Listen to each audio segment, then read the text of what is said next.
অবৈধ অভিবাসীদের ধরতে মালয়েশিয়া জুড়ে চলছে যৌথ বাহিনীর অভিযান। এতে চলতি বছর আটক ১৩৪৪ বাংলাদেশি সহ ৭৬৩ জন। গেল ৫ দিনে আটক করা হয়েছে ২১৩ জন বাংলাদেশিকে। নদীপথেও চলছে মানব পাচার। সীমান্ত থেকে ৭ বাংলাদেশি সহ ২৪ রোহিঙ্গাকে আটক করেছে মালয়েশিয়ার প্রশাসন।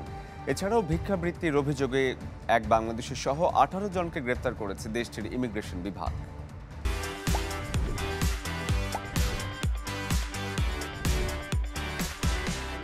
দর্শক, আপনারা নিশ্চয়ই জানেন, নিয়মিত মালয়েশিয়া সরকার এই যৌথ বাহিনীর অভিযান পরিচালনা করে অবৈধ অভিবাসীদের বিরুদ্ধে। এবার যে অভিযানটি চলছে তার সবশেষ খবর জানাতে সহকর্মী ওয়াহিদ সোহান আমাদের সাথে যুক্ত হয়েছেন।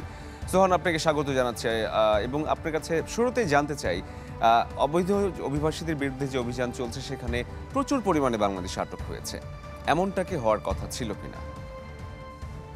জি, আপনাকে অসংখ্য ধন্যবাদ। আসলে আপনি যেমনটি বলছিলেন যে গত ৩৫ দিনে মালয়েশিয়াতে যে বাংলাদেশের সংখ্যা আটক হয়েছে সেটি হলো যে সর্বমোট যে প্রায় ৩,০০০ এর কাছাকাছি লোক আটক হয়েছে। তার মধ্যে ১৩৪৪ জন আটক হয়েছে গত ৩৫ দিনে, এবং ফেব্রুয়ারির যেই ৫ দিনে প্রায় ২১৩ জন অভিবাসী আটক হয়েছে।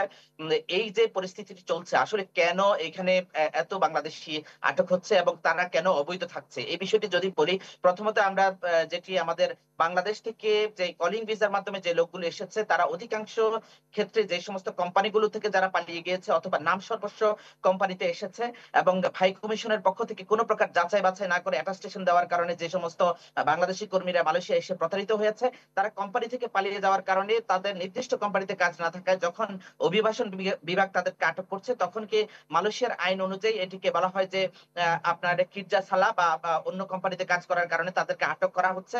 এবং দ্বিতীয়ত যে বিষয়টি হচ্ছে সেটি হলো দীর্ঘদিন থেকে মালয়েশিয়ার অবস্থানরত প্রবাসী যে সমস্ত কর্মী ভাইরা রয়েছেন, তারা কিন্তু পাসপোর্ট নবায়ন জটিলতা নিয়ে ভুগছিলেন। এবং আরেকটি তথ্য আমরা চ্যানেল 24 এর মাধ্যমে জানিয়ে রাখতে চাই, যেটি বাংলাদেশ পাসপোর্ট বিভাগের তথ্য এবং গোয়েন্দা বিভাগের তথ্য অনুযায়ী আমরা যতটুকু জেনেছি যে গত ৩ বছরে প্রায় লক্ষাধিক পাসপোর্ট কিন্তু বাংলাদেশ হাই কমিশনের পক্ষ থেকে তারা একটা সিন্ডিকেশনের মাধ্যমে এটাকে মানব পাচার চক্রের সাথে জড়িত থেকে বিভিন্ন কর্মকর্তারা এই পাসপোর্ট গুলো বিতরণ করেনি বিভিন্ন অজুহাত দেখিয়ে, যার কারণে কিন্তু এখানে কিন্তু একটা বড় ধরনের বাংলাদেশিরা এখানে অবৈধ হয়ে গেছেন শুধুমাত্র পাসপোর্ট না পাওয়ার কারণে। এটি ইতিমধ্যে গোয়েন্দা সংস্থার নজরে যখন আসে তখন এই বিষয়টি নিয়ে তারা ইনভেস্টিগেশন করছে, এবং ইতিমধ্যে এই বিষয়টি জানার পরে মালয়েশিয়াতে বাংলাদেশ প্রবাসীদের মধ্যে এটি ক্ষোভ তৈরি হয়েছে। অসংখ্য প্রবাসী শুধুমাত্র পাসপোর্ট না থাকার কারণে ইতিমধ্যে জেলের মধ্যে রয়েছে।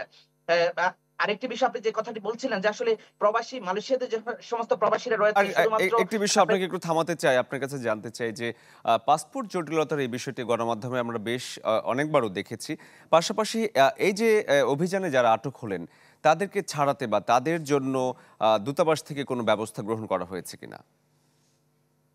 আপনি অত্যন্ত গুরুত্বপূর্ণ একটি প্রশ্ন করেছেন। ইতিমধ্যে আমরা বেশ কয়েকবার এই বিষয়টা নিয়ে কথা বলেছি। আমাদের অসংখ্য প্রবাসী কর্মীরা যখন আটক হচ্ছে, তাদেরকে যে আইনি সহায়তা দেওয়া অথবা তাদের যে সাজার মেয়াদ শেষ হয়ে যাওয়ার পরে তাদেরকে দেশে ফেরত দেওয়ার ক্ষেত্রে যেই বাংলাদেশ হাই কমিশনের যে তাৎক্ষণিক যে সহযোগিতাটা, এটি কিন্তু মালয়েশিয়া অবস্থানরত প্রবাসীরা তারা পাচ্ছে না। আমি যদি আপনাদেরকে ইমিগ্রেশনের তথ্য অনুযায়ী ডেপু তাহান্নান বা এই মুহূর্তে জেলে যারা রয়েছে অলমোস্ট প্রায় আমাদের ৮,০০০ এর মতো প্রবাসী কর্মী এই মুহূর্তে সাজা শেষ হয়ে তারা বিভিন্ন ক্যাম্পে অবস্থান করছে। তাদেরকে যেই বাংলাদেশ হাই কমিশনের পক্ষ থেকে সহযোগিতা করে দেশে পাঠানোর যে প্রক্রিয়াটি করা দরকার, তারা কিন্তু এই বিষয়টি করছে না। তবে এখানে সবচেয়ে গুরুত্বপূর্ণ যে বিষয়টি আপনি নিউজের মধ্যে বলেছেন যে ইতিমধ্যে কিন্তু মানব পাচার শুরু হয়ে গেছে নদীপথে।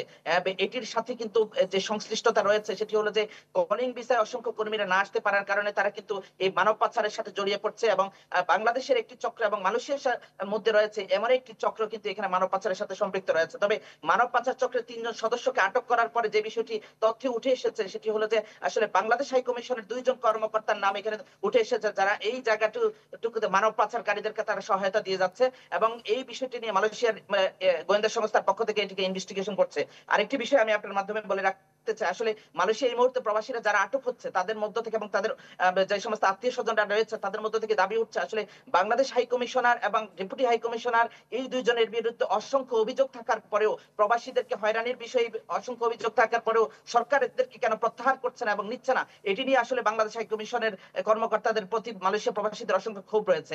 এটিকে এই মুহূর্তে বাংলাদেশ সরকারের প্রয়োজন যারা এখানে আটক হচ্ছে তাদেরকে বাংলাদেশে ফিরিয়ে নেওয়া, এবং যারা জেলে রয়েছে তাদেরকে। ধন্যবাদ সোহান, আমরা বুঝতে পেরেছি আপনার বক্তব্য, অসংখ্য ধন্যবাদ। দর্শক, সহকর্মী ওয়াহেদ সোহান আমাদের সাথে যুক্ত হয়েছিলেন মালয়েশিয়া থেকে।